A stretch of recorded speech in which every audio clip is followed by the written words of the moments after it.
আমার বাপ মা আমার যতটুকু ভালোবাসে না তার চেয়ে বেশি ভালোবাসছে ওই আমাকে স্বার্থ ছাড়া ভালোবাসছে। ভালোবাসা তো ফেক না, মায়াটা ফেক। ভালোবাসলে না ভালোবেসে থাকা যায়, মায়াটা পড়লে তার মায়া ছাড়া থাকা যায় না।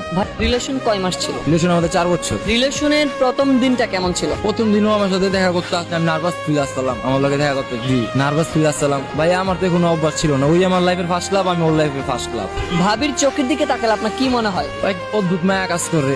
লাইফ পার্টনার আমার সারা জীবন নিয়ে রাখবো, যেমনি কিভাবে রাখবো ওই একটা আগ্রহ জাগে। আপনি যখন রিলেশনশিপে আবদ্ধ হলেন তখনও কিন্তু হাজারো নারী আপনার পাশে ছিল, কিন্তু আপনি কেন এক নারীতে আসক্তি ছিল? এক নারী তো লাইফ বাঁচতে হবে ভাই, আঙ্গ বংশগত এক নারী ভাই। একটা পুরুষের জীবনে রিলেশনটা কেমন হওয়া প্রয়োজন? যে দুজন আগলায় রাখবে, একজন হলেই যথেষ্ট, 4-5টা লাগে না, একটা হলে যথেষ্ট। 4-5টা ওগুলো তো লাইফ না কাটাবে না, ওগুলো আজকে থাকবে কালকে চলে যাবে, ওগুলো সময় পাস। হাজারো পুরুষের মধ্যে আপনি এই ব্যতিক্রম কাজটা কেন করলেন? বিকজ 4 বছর থাকছে একসাথে, মায়া লাগছে। মায়া থাকে না ভাইয়া, ভালোবাসা তো ফেক না, মায়াটা ফেক। ভালোবাসলে না ভালোবেসে থাকা যায়, মায়াটা পড়লে তার মায়া ছাড়া থাকা যায় না। মায়াটা মেন, মায়াটা হচ্ছে এমন একটা জিনিস, মানুষটা মায়া ছাড়া থাকা যায় না। ভাবি ছাড়া আপনি একটা দিন আপনার কাছে কেমন মনে হয়? খালি লাগে, আনোখা লাগে, কি জানি নাই। ঘরে গেলে যেমন দেখেন, মা না থাকলে যেমন লাগে এরকম লাগে, জি যেমন অমন লাগে। লাইফ পার্টনার তো ভাই। বিবাহের পূর্বে আপনি ভাবি কিনে কি স্বপ্ন দেখতেন? স্বপ্ন দেখছি একসাথে হাত ধরে বাঁচবে, একসাথে হাত ধরে মরবে, এতটুকু স্বপ্ন ভাই। আপনি কি জানতেন ভাবিকে যে পেয়ে যাবেন এতটা সারা জীবনের জন্য?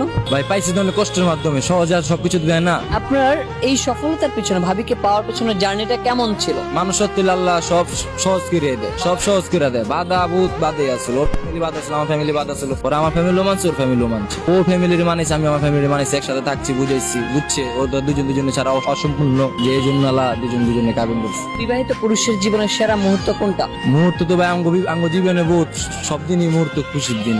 একটা মুহূর্ত হচ্ছে ওকে আমি যেদিনকে কাবিন করে নিয়ে আসছি, ওইদিনকে আমার সবচেয়ে খুশির দিন ছিল। জি আমার বাসায় যেদিনকে ওকে নিয়ে আসছি, ওইদিনকে আমি সবচেয়ে খুশির দিন। যখন ভাবি কান্না করেছিল তখন আপনি কি বলেছিলেন? আস্তে আসছে আমার সাথে। ও কান্না করবে কেন? ও বাঁচবে মরবে একসাথে, তো ও কান্না করবে। ভাবি আপনি কান্না করেননি কেন অন্য 10টা মেয়ের মতো? কারণ আমি চাইছিলাম ওর সাথে সারা জীবন থাকতে, সেই জন্য আমি কান্না করিনি। কারণ আমার ফ্যামিলির আগে আমি ওকে সবসময় গুরুত্ব দিতাম, ইম্পর্টেন্ট ভাবতাম, এবং কি ভালোবাসতাম বেশি, নিজের ফ্যামিলির থেকেও বেশি ভালোবাসতাম নিজের বাপ মা ভাই বোন। একটা নারীর জীবনে সব থেকে গুরুত্বপূর্ণ কোন পার্সনটা?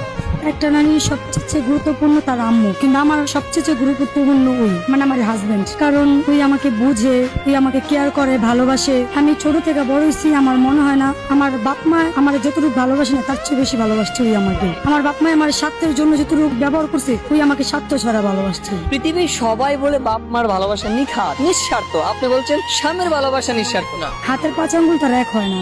আমার বাপ মার চাইতে আমার 14 গোষ্ঠী থেকে সবার চেয়ে আমার হাজবেন্ড আর আমার একটা। ওনার গ্রামের বাড়ি কোথায়? হাজবেন্ড ঢাকায়। আপনার স্বপ্ন কি তাকে নিয়ে? আমার স্বপ্ন তাকে নিয়ে মৃত্যুর আগ পর্যন্ত একসাথে বাঁচার, একসাথে হাতে হাত রাখতে বাঁচার। Thank you so much.